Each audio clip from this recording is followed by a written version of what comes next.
Hello दोस्तों, स्वागत है आपका अपने यूट्यूब चैनल प्रिया जीएस एकेडमी में।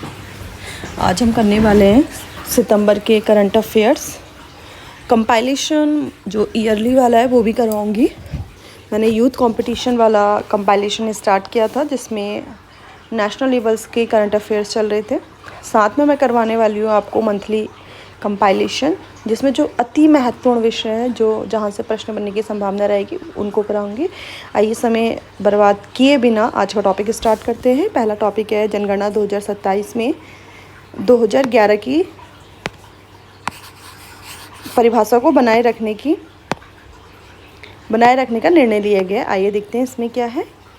26 सितंबर 2025 को भारत के रजिस्ट्रार जनरल ने घोषणा की कि आगामी जनगणना 2027 में 2011 की शहरी परिभाषा को बरकरार रखा जाएगा। पहला ही पॉइंट जिसमें मुख्य है वो है आपका भारत के रजिस्ट्रार जनरल। जो आपका काउंटिंग होती है, जो जनगणना होती है, उसमें मुख्य जो बॉडी होती है वो रजिस्ट्रार जनरल होती है। रजिस्ट्रार जनरल होते हैं और दैट मीन्स जो हेड करते हैं इस काम को। और जो 2011 में जो शहरी जनगणना शहरी परिभाषा थी वो वर्तमान में भी रखी गई है। आइए देखते हैं क्या थी वर्तमान परिभाषा। सांविधिक नगर व जनगणना नगर।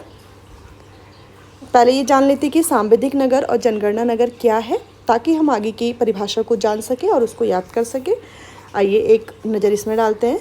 जनगणना नगर ऐसे नगर होते हैं जो अभी भी उनका जो मैनेजमेंट होता है वो ग्राम सभा, ग्राम पंचायत द्वारा किया जाता है। दैट मीन्स ग्रामीण क्षेत्र है, लेकिन उनका जो नियोजन होता है, जो प्लानिंग होती है वो शहरी क्षेत्र की भांति की जाती है। दैट मीन्स उनको नोटिफाइड नहीं किया गया है एज अ शहरी क्षेत्र या उनमें जो प्रबंधन है वो शहरी जो संस्थाएं होती है जैसे नगर पालिका, नगर परिषद, वो नहीं कर रहे हैं, परंतु जो नियोजन है, जो प्लानिंग है वो शहर की भांति होती है।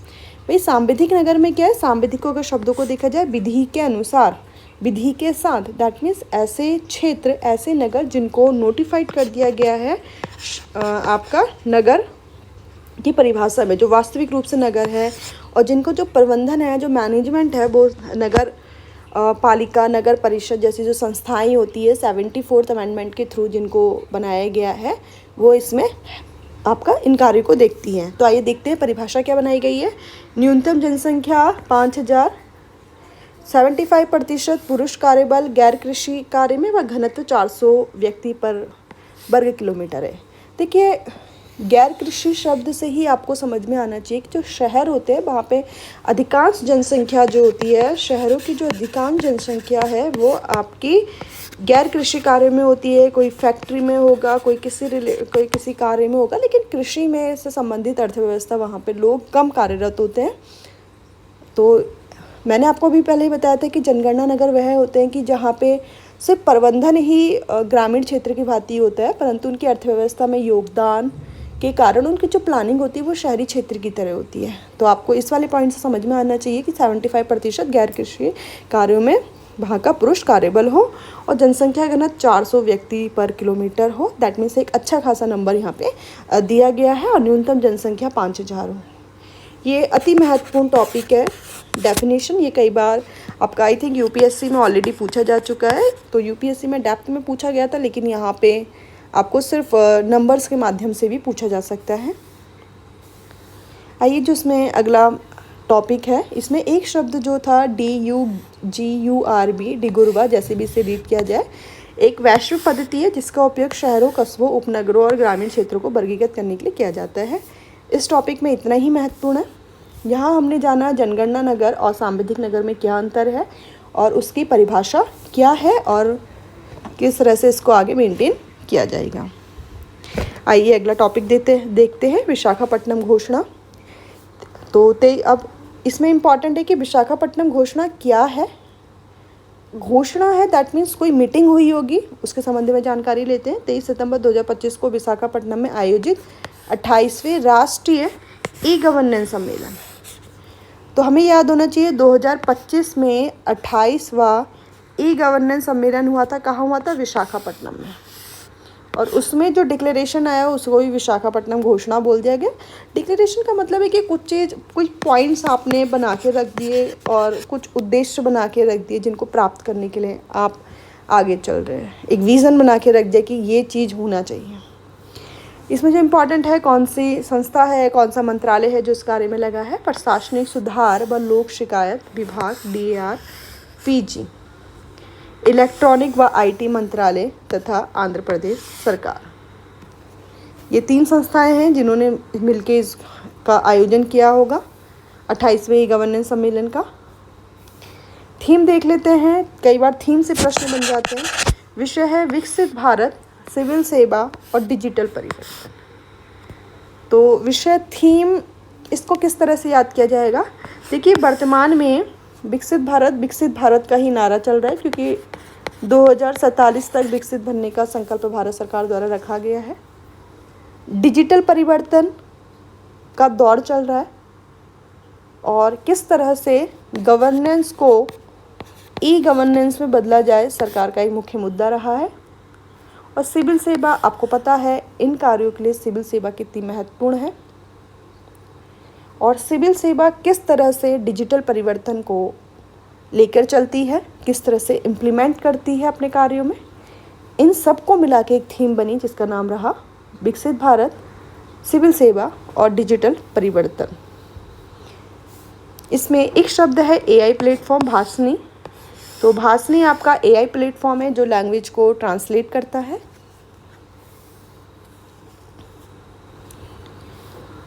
आइए, इसमें एक शब्द है ई-गवर्नेंस। क्या होता है ई-गवर्नेंस का मतलब? गवर्नेंस का मतलब क्या होता है? अगर हम इसे देखें तो गवर्नेंस का मतलब होता है सरकार की जो सेवाएं हैं, जो सर्विसेज है, सरकार उसको सिटीजन्स तक कैसे पहुंचा रही है। जो सारा का सारा काम होता है वो गवर्नेंस के थ्रू होता है। और ई-गवर्नेंस का मतलब हो गया कि अभी तक सरकार क्या करती थी, अपनी योजनाओं को आपका फिज़िकल वे में पहुंचाती थी। जैसे आपको कोई पेपर बनवाना हो तो आप ऑफिस में जाके पेपर बनवाते थे, लेकिन जब से ई-गवर्नेंस आया है आप ये पेपर इलेक्ट्रॉनिक माध्यम से बनवा सकते हैं। तो इसका आशय सूचना एवं संचार ICT के माध्यम से शासन को पारदर्शी, उत्तरदायी, समावेशी बनाना है। ये जनरली सुशासन की परिभाषा लिखी गई है। आइए अगला टॉपिक देखते हैं, राष्ट्रीय जनजाति आयोग की बहुआयामी जिम्मेदारियों हेतु विशेष समिति का गठन। इसमें जो कुछ छोटे छोटे पॉइंट्स इंपॉर्टेंट है। पहला पॉइंट तो है पैसा क्या है, पैसा क्रियान्वयन लिखा है। पैसा एक्ट है आपका जो 1996 में बना था। इसकी फुल फॉर्म है जो पंचायत व्यवस्था है उसका एक्सटेंशन करना शेड्यूल एरिया में आपके जनजातीय क्षेत्रों में। मैं आपको फिर से बता देती हूँ, विस्तार करना पंचायती क्षेत्र का, पंचायतों का अनुसूचित जनजातीय क्षेत्र में। क्यों? पहले जो पंचायत व्यवस्था थी वो आपकी जनजातीय क्षेत्र में लागू नहीं थी। उसके पीछे रीज़न ये था कि इनकी अपनी ट्रेडिशनल जो मेथड था वो अप्लाई होता था, जैसे ऑटोनॉमस डिस्ट्रिक्ट काउंसिल वगैरह।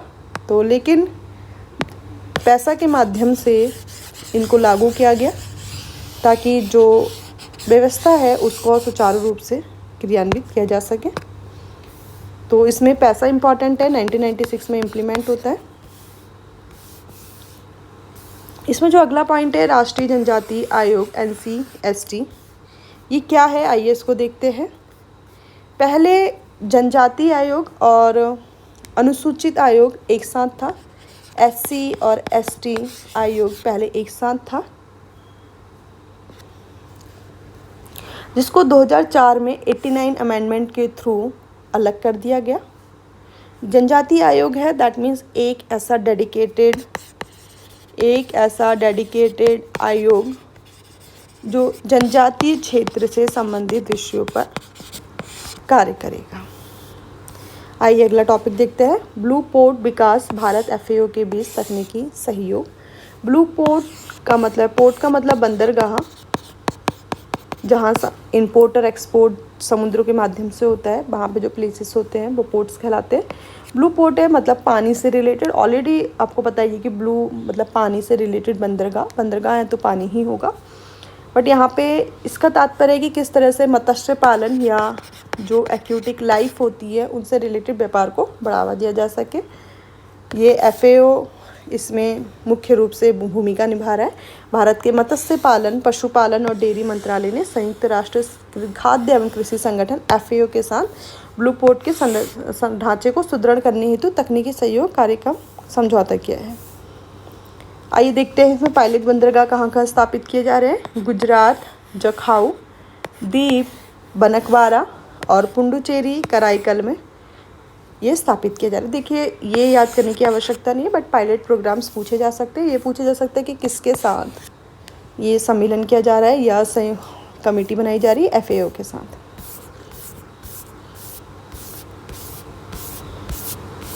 इसमें ब्लू पोर्ट्स क्या है ये देख लेते हैं। ये एक स्मार्ट इंटीग्रेटेड मत्स्य बंदरगाह मॉडल है।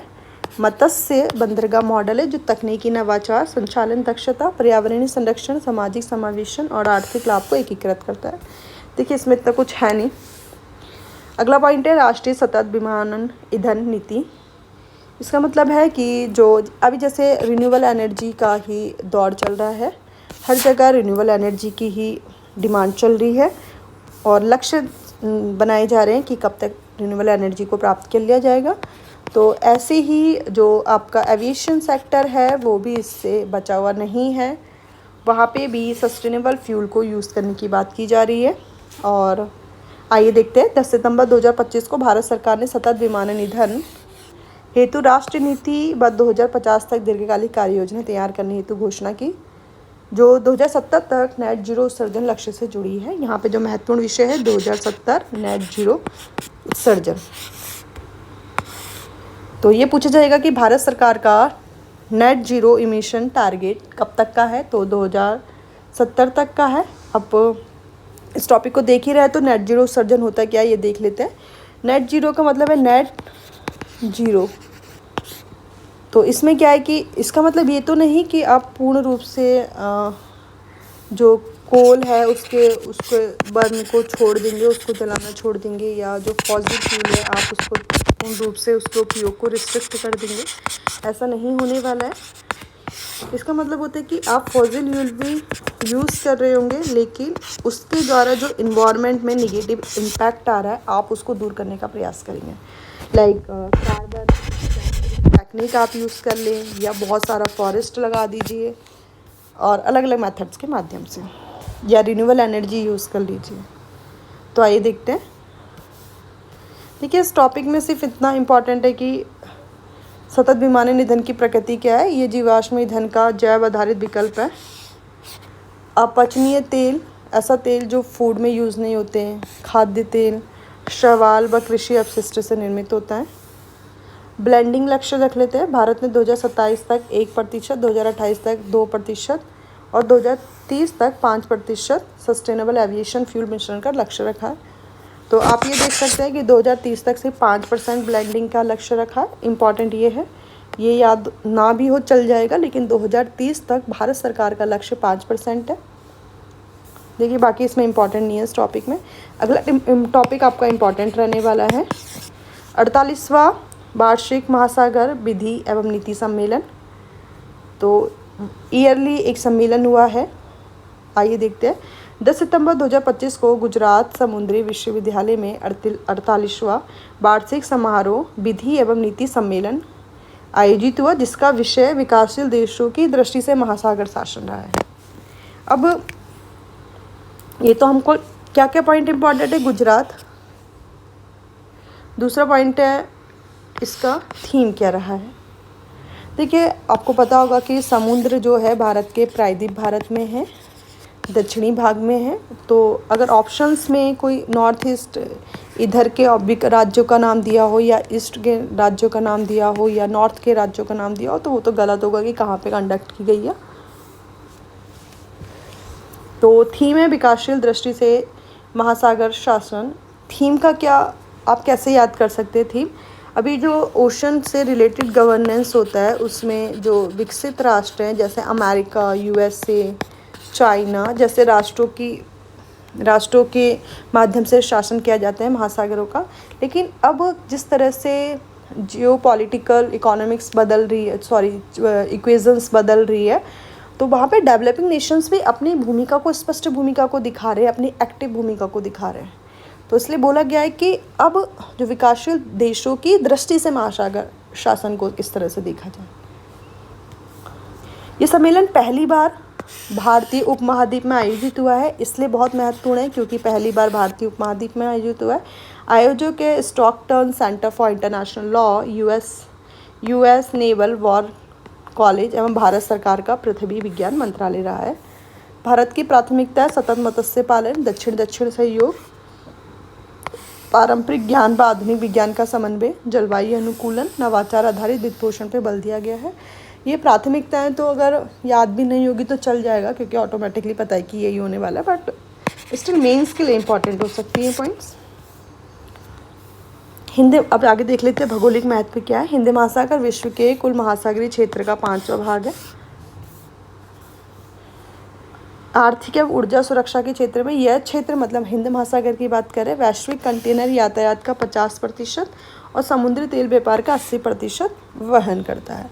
दैट मीन्स यहाँ से जो कंटेनर है, अगर 100 कंटेनर पूरे वर्ल्ड में घूम रहे हैं तो 50 कंटेनर अकेला हिंद महासागर लेके चल रहा है और तेल व्यापार का लगभग 80% वहन करता है। आइए अगला देखते हैं, राष्ट्रीय महिला सुरक्षा वार्षिक रिपोर्ट। इसमें मुख्य बिंदु है कि किसने इस रिपोर्ट को निकाला है। तो इस रिपोर्ट को निकाला है राष्ट्रीय महिला आयोग द्वारा। राष्ट्रीय महिला सुरक्षा वार्षिक रिपोर्ट है, सूचकांक 2025 का निकाला गया है। इसमें एक ही पॉइंट है जो इम्पॉर्टेंट है, सुरक्षित शहर सबसे ज़्यादा कोहिमा है और असुरक्षित शहर सबसे ज़्यादा आपका पटना, जयपुर, फरीदाबाद, दिल्ली, कोलकाता, श्रीनगर, रांची को सबसे असुरक्षित माना गया है। बाकी इसमें इतना इम्पॉर्टेंट कुछ नहीं लगा मुझे। इसका अगला टॉपिक बहुत इम्पॉर्टेंट रहने वाला है, SRS रिपोर्ट। आइए इसको देखते हैं। भारत में मातृ मृत्यु दर सुधार की दिशा में, मतलब भारत में जो आपकी पहले क्या होती थी, जो मैटरनिटी जब होती थी, जब बालक का जन्म होता था उस समय वो संभावना, मतलब बहुत ज़्यादा केसेस ऐसे होते थे कि जो डिलीवरी के टाइम जो माता होती थी वो उनकी डेथ हो जाती थी। उसमें सुधार के लिए भारत सरकार ने बहुत ज़्यादा कदम उठाए, बहुत ज़्यादा इनिशिएटिव्स लिए। उनके द्वारा जो सुधार हुआ उसी के संबंध में 8 सितंबर 2025 को भारत सरकार ने गृह मंत्रालय के अधीन रजिस्ट्रार जनरल, देखिए फिर से पॉइंट आया, गृह मंत्रालय के अधीन रजिस्ट्रार जनरल कार्यालय द्वारा नमूना पंजीकरण प्रणाली के तहत विशेष बुलेटिन जारी किया है। मुख्य तथ्य, मातृ मृत्यु दर 2021-23 की अवधि में भारत का MMR 88 प्रति 1 लाख जीवित जन्म रहा, जो स्थिर स्थिति दर्शाता है। ये पॉइंट हमें याद रखना है, 88 प्रति 1 लाख। यहाँ पे विकल्प में, प्रश्न में 1 लाख की जगह 1000 भी दिया जा सकता है या 10,000 भी दिया जा सकता है, बट हमें याद रखना है 1 लाख में, मतलब अगर 1 लाख माताएं जन्म देती है बच्चों को, शिशुओं को, तो उसमें से संभावना है कि 88 मदर्स के डेथ हो जाए, अभी जो वर्तमान आंकड़ा है। और SDG लक्ष्य देख लेते हैं कि कौन सा SDG लक्ष्य जुड़ा हुआ है। सतत विकास लक्ष्य 3.1 के तहत 2030 तक, ये लक्ष्य याद रखना है, 3.1 2030 तक वैश्विक MMR को 70 प्रति 1 लाख जीवित जन्म से कम करना है। इसमें इस तरह के प्रश्नों में जनरली भारत के संबंध में पूछा जाता है। एक तो 3.1 का लक्ष्य है और 88 भारत में वर्तमान में MMR है। देखिए कुछ योजना दे रखी है, जननी सुरक्षा योजना, तो अलग से पढ़ लेंगे, ज़्यादा महत्वपूर्ण रहेगा इस विषय में, लेकिन इतना ही है। आपको बस इतना याद रखना है कि 1 लाख का आंकड़े पर ये बात की जा रही है। अगला है स्कूल नामांकन में गिरावट, UDISE प्लस 2024-25 रिपोर्ट के निष्कर्ष। इसमें बोला गया है कि लगातार 3 वर्ष नामांकन, लगभग 3 वर्ष लगातार गिरावट रहा है। इसमें जो आंकड़े दिए हैं वो उनको याद करना तो असंभव ही है और इस तरह के आंकड़े पूछे भी नहीं जाते हैं, और ह्यूमन ब्रेन की एक सीमा है, तो इतना तो याद करना मुझे नहीं लगता पॉसिबल है। भारत में कक्षा 1 से 12 तक के विद्यार्थियों का कुल नामांकन 24.69 करोड़ रहा, जो 2024 के 24.80 करोड़ से 11 लाख कम रहा। लगातार गिरावट है 3 वर्ष, ये इम्पॉर्टेंट है। बाकी इसमें जो इम्पॉर्टेंट है, देखिए एक चीज़ जो इसमें इम्पॉर्टेंट है कि ये बता रहे कि स्कूल नामांकन में क्यों गिरावट हुई। इसमें जो एक अंदर जो पॉइंट है बहुत इंपॉर्टेंट है, भारत का कुल प्रजनन दर टोटल फर्टिलिटी रेट वर्तमान में 2.0 है, जो कि रिप्लेसमेंट रेट 2.1 से नीचे चला गया है। तो ये अति महत्वपूर्ण विषय है। वर्तमान में TFR जो है एवरेज भारत का 2.0 है, लेकिन माना गया है रिप्लेसमेंट रेट 2.1। अति महत्वपूर्ण विषय, आपको टोटल फर्टिलिटी रेट क्या होता है इसके संबंध में पता होना चाहिए, और आप जिस भी राज्य के परीक्षा को दे रहे हैं उसके संबंध में पता होना चाहिए कि वर्तमान में कितना TFR बना हुआ है। Unified district information system for education plus UDISC, ये आपका एजुकेशन मिनिस्ट्री रिपोर्ट निकालती है। हमें ये पॉइंट याद होना चाहिए, क्योंकि कोई NGO का नाम दे दिया जाए जैसे प्रथम NGO या कोई दूसरा NGO, तो उस स्थिति में ये स्थिति मतलब गैस कर पाना टफ हो जाएगा।